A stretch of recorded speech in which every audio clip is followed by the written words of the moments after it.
The Bagman by Horace Torres. Nando, stop playing with your food, Carla yelled at her son. You want to play? Just try me. See if I'm playing. She stood, arms crossed, at the head of the small table. Above her, moths fluttered around the bare bulb that struggled to light the small room cobbled together from plywood and corrugated roofing. Nando didn't look up. He hunched on his wooden stool, his chin jutting defiantly. Deliberately, he shoved his rice and beans along the edge of his chipped enamel plate with his spoon.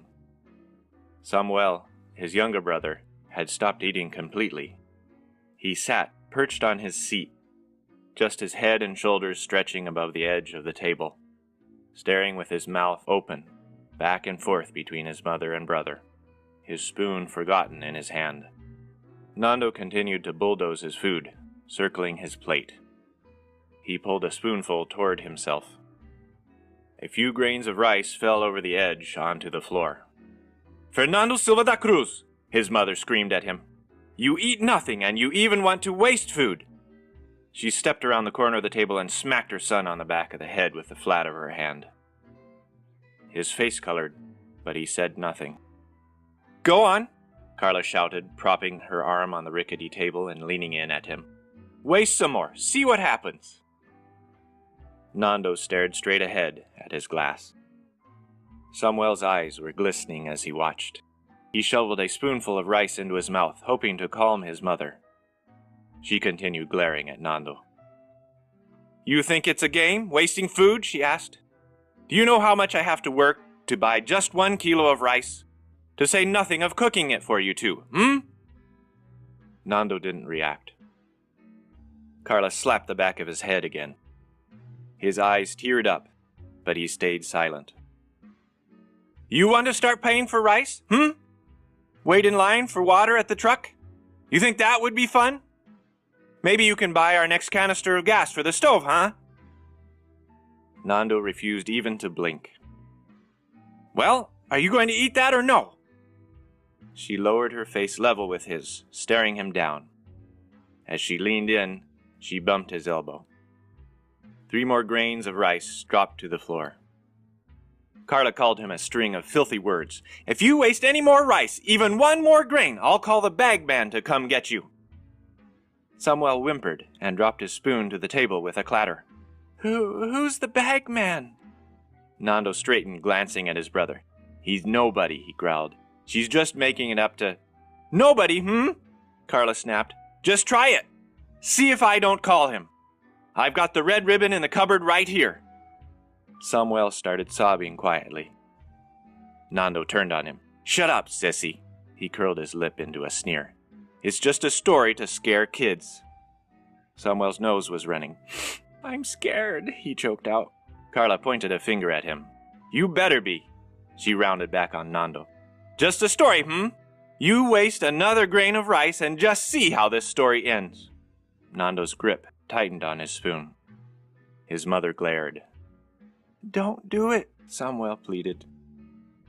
Nando clenched his jaw. Carla's face was almost touching his. "I'm scared of him coming," Samuel sobbed. Nando flipped the whole spoonful on the ground. He leapt away from the table. His mother's hand shot out and yanked his shirt back.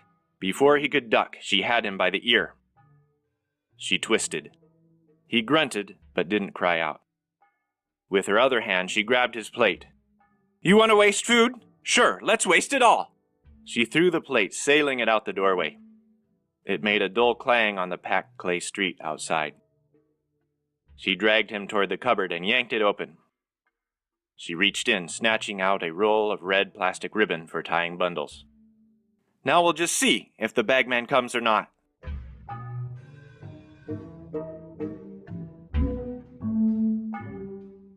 The old man crept along the dark street, his filth-blackened feet silent on the packed clay.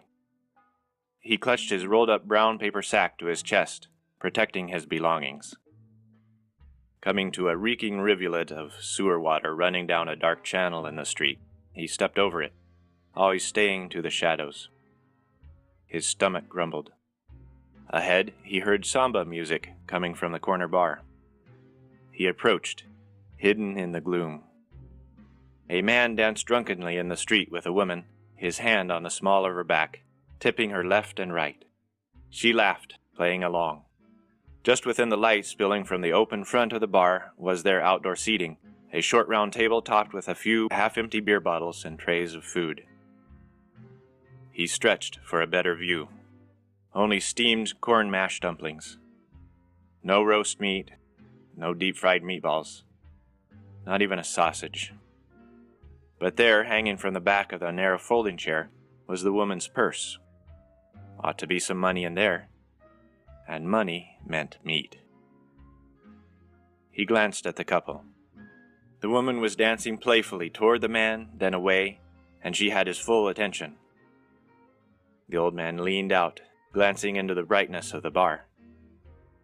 The owner stood with his back to the street, juicing oranges. The noise of the juicer and his effort pressing the orange halves into the machine would provide the perfect cover. The old man slowly lowered his crumpled brown sack to the ground. He waited 1 second more. Then he slipped toward the table. He had just hooked his long thumbnail under the purse strap when a sandaled heel caught him behind the ear. He went reeling into the street. The bar owner followed him with a swift kick to the ribs as he rolled on the hardened, rust-colored earth. "Get out of here, you deadbeat!" the owner shouted. The old man scrambled to his feet. The bar owner snatched an empty bottle from the table, waving it by the neck as if to throw it. The couple stopped dancing and stared at the old man as he stumbled past them, breaking into a cowering run. As he reached the darkness across the street, he heard the drunk man shout after him, "Shameless vagabond!" The woman laughed. The old man kept going, darting along the familiar uneven streets of the shanty town. He was safe, but he couldn't stop his heart from pounding, or his stomach from twisting. Finally, as he reached one of the lower neighborhoods, he dared to rest. He leaned against the cobbled-together wall of a shack. A low growl came from his abdomen. As if flushed out by the noise, a large rat scrabbled from beneath a heap of garbage beside him. The rat paused, lifting its snout to test the wind. Its eyes glittered in the dim light. The old man reached for his sack.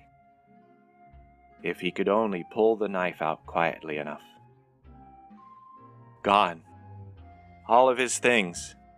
Sitting in a bag in the gutter near the bar. He dare not return there tonight. And in this town, even the few discarded things his scavenged would not remain to see the light of day. The rat left. The man let out a moan. His sack was gone. The old man felt bare, stripped. He needed a new sack. He cast his eyes around. There must be something. A pile of hardened concrete and broken bricks across the alley. Perhaps a paper cement bag had been left behind. He searched in the weeds. He toppled the bricks. Nothing. He returned back across the alley and knelt before the trash pile, tearing it apart with his hands, clawing aside the rotting waste, not even registering the putrid stench as he dug. Still nothing. Not even a plastic supermarket bag. He wiped his hands on his ragged shirt, casting his eyes in anguish to the sky. And then he saw it. Hanging over a window as a curtain, drifting in the damp night air. A rice bag. Practically new. A 50-kilo rice bag made of sturdy nylon weave. His new sack. He crept toward it, scarcely daring to breathe as he unhooked it from the nails that held its corners in place. He lowered it, silently hugging it to his chest, rocking back and forth as he cherished the feel of the coarse weave against his skin. He had a bag now. Then, a new sensation fell over him. He stopped, raising his head. Could it be? It had been months, perhaps even a year since the last time. He barely dared trust his own wits anymore. Yes, it was unmistakable now. He stumbled forward, following the pull that drew him through the dark along the murky streets, between the shacks and hovels, scarcely noticing where he was going as he answered the call. He needed to get closer, to find the source of that which called to him. He arrived. He looked around, finding himself in front of a lopsided shanty, no different from the others around it. But this was the place. He moved toward the door. His foot bumped something. He knelt. A chipped enamel plate surrounded by scattered rice and beans. He smiled. Doubtless this had something to do with him being summoned. He tested the door, pushing gently against it. Barred from inside. No matter.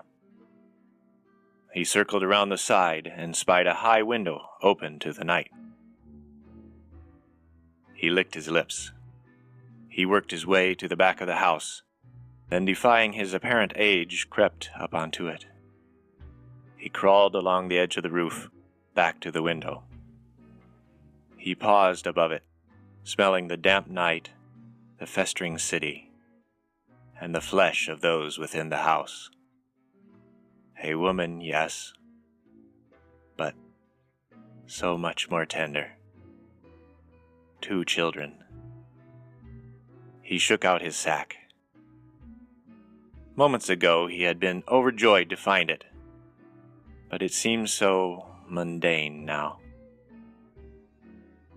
There had been a time when he would visit dozens of houses in a night, returning with his enchanted bag bulging with delicious morsels.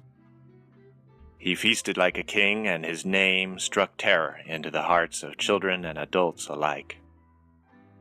He drew his strength from that fear and belief. The deep original magic of this land, mixed with the superstitions of the new peoples who settled it, all distilled into a powerful essence, coursing through him. And then had come the great cities with their schools and churches, with their electric lights and other scientific advances that crowded out the forests and the old ways of life. Children were taught that man's intellect was superior to any dark question the universe might pose. Parents somehow learned they could no longer expect their sons and daughters to obey, that the discipline of the next generation should be left to school teachers and TV psychologists. The old man knew not when it had happened, but the natural law of respect and fear had been lost. And soon after, his rule over the night began slipping away. The old man shook his head to clear his thoughts. He looked down, gazing at his filthy claw-like hands, his tattered clothing, his salvaged bag. To see himself now, he seemed just an ancient old man, squatting atop a roof. He grinned. Old, yes. Just a man? No. Not yet, at least. With an uncanny quickness, he clambered over the side of the roof, clinging to the plywood walls and eaves. He slipped silently through the window, finding tiny holes in the rough panels for his hands and feet. He paused, upside down on the ceiling, as the warm scent of flesh washed over him. 2 beds, draped with thin mosquito netting hanging from a roof beam, and tied to the leg of the bed nearest the window, the red ribbon. This was the child. He sidled down the wall, perching halfway down and reaching out toward the netting. He slid it from top to bottom with a long yellowed fingernail. He sucked in a breath as it fell open. 2! Inside lay 2 little children, nestled together in fitful sleep.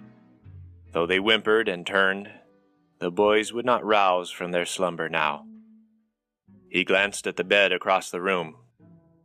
Nor would their mother awake, frightened and filled with regret, to go back on her summons. Not while the ribbon was tied to the leg of the bed. That ancient sign. It called him, gave him power, and granted him permission. He reached in cradling the neck of the small one in his knobby fingers as he lifted him into the sack first. The old man licked his lips again. The mother might only half believe. The children only half fear. But while that fear and belief yet remained, so remained the bagman.